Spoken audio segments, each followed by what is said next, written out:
A close friend of mine went through something horrible. His little sister was hit by a car on her way to school and died on the spot. I helped with the funeral arrangements because neither he nor his mother could function. I barely slept for 3 days. When everything was finally done, I came home utterly exhausted and fell asleep the moment I hit the bed.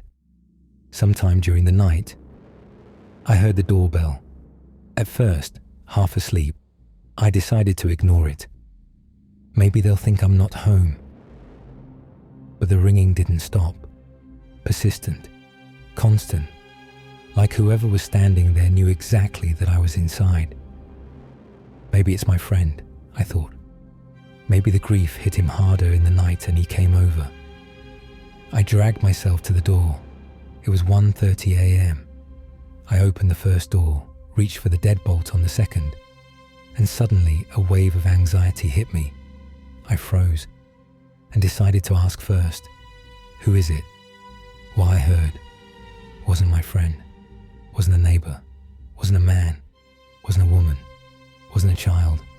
It was a voice completely out of place, flat, wrong, impossible to place, open. The last traces of sleep left me. I asked, "Who are you?" The response was sharper, more insistent, commanding, "Open." That's when I fully woke up. I tried to think who it could be, but then something hit the bottom of the door. Hard, like someone kicked it. I jumped. Any desire to open the door vanished. The handle rattled. "You knock again and I swear I'll come out there," I yelled, mostly to drown out my growing fear. A low, coarse, unmistakably male voice answered, "Open." I looked through the peephole. Blackness, like someone covered it with their hand, or stood too close. "I'm not opening," I said, "and if you keep ringing, I'm calling the police." What followed was a child's giggle, bright, delighted, wrong. Then the same coarse voice said, "They won't help you." Something in me snapped. Maybe the funeral numbed all my emotions, fear, grief, everything. I rushed to the kitchen, grabbed a heavy cleaver, stormed back to the door. I was ready to rip it open and scare the hell out of whoever was messing with me.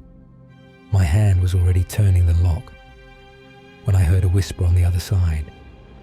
"He's opening." I froze, instantly. Then, a violent, bone-shaking slam into the door. The whole frame shook. I quickly locked everything back.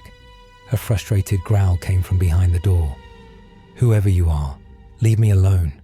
God, I've had enough today. I can barely stand," I shouted. In response, a hiss, like cold water thrown onto burning coals. I listened for 10 minutes. Silence, complete, not a sound. I was so exhausted I didn't even check anything else. I went to bed. In the morning, thinking over everything, I couldn't come up with a single explanation. Later that day, after pacing around my apartment, I hung a small wooden cross and a saint's medal between the doors. Just in case. It's been a long time since that night, but I still wonder who came to my door the night after the funeral.